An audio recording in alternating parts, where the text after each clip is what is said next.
how do you get a horse from England to America? Well, it's so there's a lot goes on with bloods. Make sure the horse is right to travel. We make sure the horse is bandaged well on travelling. To go on the flight, we load up hay, feed, plenty of water, just so, because it's a long flight, they need to eat something and drink something, just like us on a flight. When we land in LAX, we go through sort of a quarantine system, and that's for 48 hours here. We're all in suits and things, you get put in a quarantine barn. And yeah, everything is, so any hay that is on the flight has to stay at the airport, is not allowed in.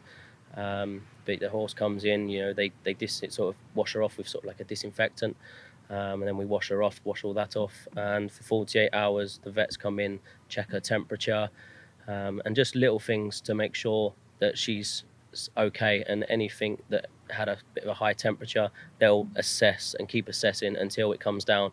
And then, say if the horse had a high temperature for 2 days, they would have to stay another day in quarantine. But so far, all the horses in our barn, the temperatures have been fine. Every horse has now been out on the track for 2 days, and everything's going really well. So. On the plane itself, I'm guessing it's a special plane adapted for transporting horses. Well, they do have like special planes, but they also have planes where you don't realise as a passenger there is probably horses underneath. Oh, really? Yeah, and I flew to Canada many years ago, and we were on a KLM flight, and we flew as passengers with maybe 150 people, and the horses were below with being assessed by the flying grooms and making sure they were okay. This time we came over as passenger, and the flying grooms helped at Newmarket, and they dealt with the horse up until we got her off the plane, and then we took over.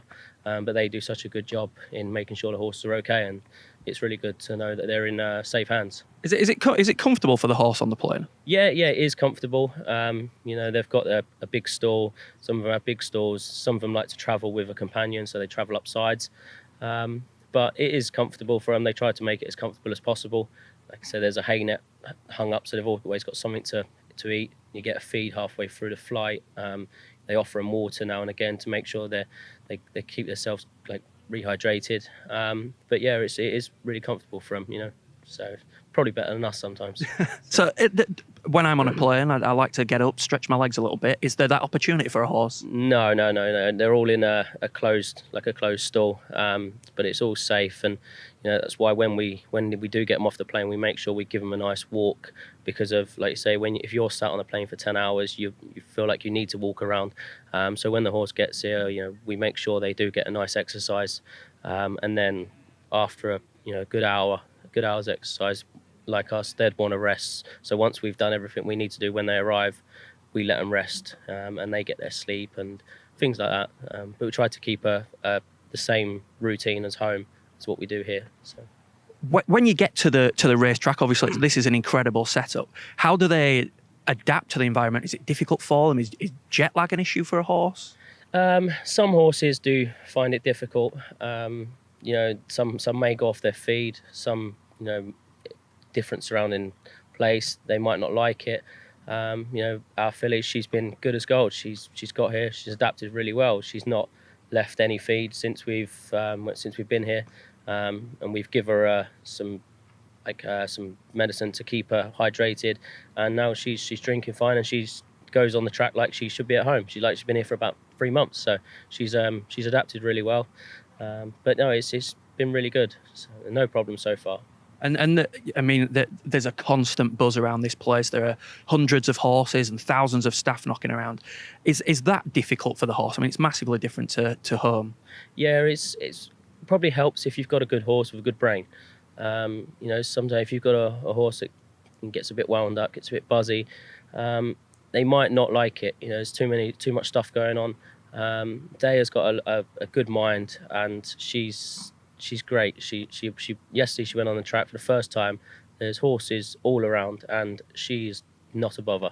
She's got a pony, and she will sit upside the pony, and she will just stand and take a look around and take it all in. Some horses are different. You see them getting on their toes, but hopefully with all that's going on now, when it comes to race day, they'll have calmed down and got used to it.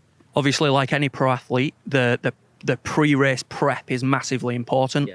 Comes to race day, how does that differ? What do you do on a race day with her? We don't really do much different. Try to keep it as a normal day, because then in our head, it's nothing else is happening. It's just a routine. But the only thing that would probably be different, we may, just keep an eye on her, and through the day, try not to bother her too much, but just keep an eye. But there wouldn't be too much going on. It'll be a lot busier. But we may have a vet on Friday morning just to see how everything's going.